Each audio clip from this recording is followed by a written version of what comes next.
তুমি স্বীকার করলেও মরে যাবা, স্বীকার না করলেও মরে যাবে।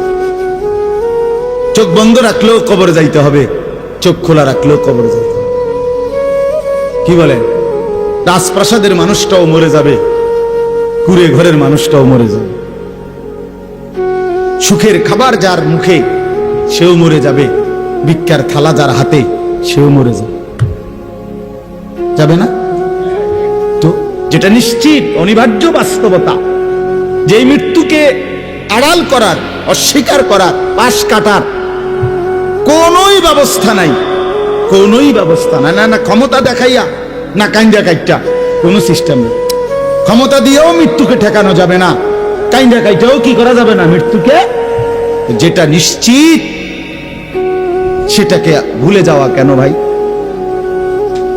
কেন ভুলে যাব আমরা?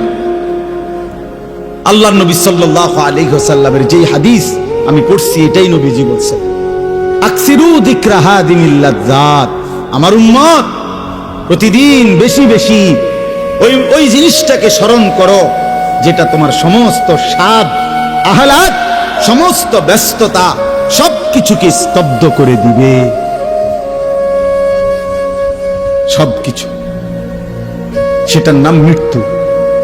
হাদিসে আছে মৃত্যু সবকিছু বন্ধ করবে। তোমার নাক, তোমার চোখের দৃষ্টি, তোমার কানের শ্রবণ শক্তি, তোমার জবানের উচ্চারণ, তোমার জিহ্বার স্বাদ, তোমার হাতের নড়াচড়া, তোমার ব্যস্ততার এই জিন্দেগি স্তব্ধ করে দিবে। দিবে কিনা বলে? আমি অনেক সময় বলি, আমার প্রায় সময় জানাজা পড়তে গেলে মনে হয়, দেখবেন জানাজার নামাজেও মনে করেন 10:30 বাজে জানাজার টাইম দিছে, 10:30 জানাজা, 10:34 বাজে গেছে, 30-40 বাজে গেছে। কিছু মানুষের এই পরিমাণ অস্থিরতা, এই মিয়া টাইম টেবিল ঠিক রাখো না, কইলা 10:30 জানাজা, 10টা মিনিট ওভার হয়ে গেছে, কতক্ষণ খাড় করায় রাখবা? মানে উনি ব্যস্ত, ওনার এই 10 মিনিট সময় নাই। আল্লাহর কসম বন্ধু, এই মানুষটাও এরকম ব্যস্তই ছিল। যে মানুষটার জানাজা হচ্ছে এখন, যার লাশ এখানে শোয়ানো, এই লোকটাও এমন ব্যস্তই ছিল। তার হাতেও একদিন সময় ছিল না।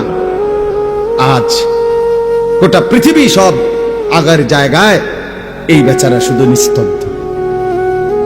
চোখের সামনের জলজ্জান্ত মানুষটা স্তব্ধ, আর হাত নড়ে না, পাও নড়ে না, আর চোখ নড়ে না, জিহ্বা নড়ে না।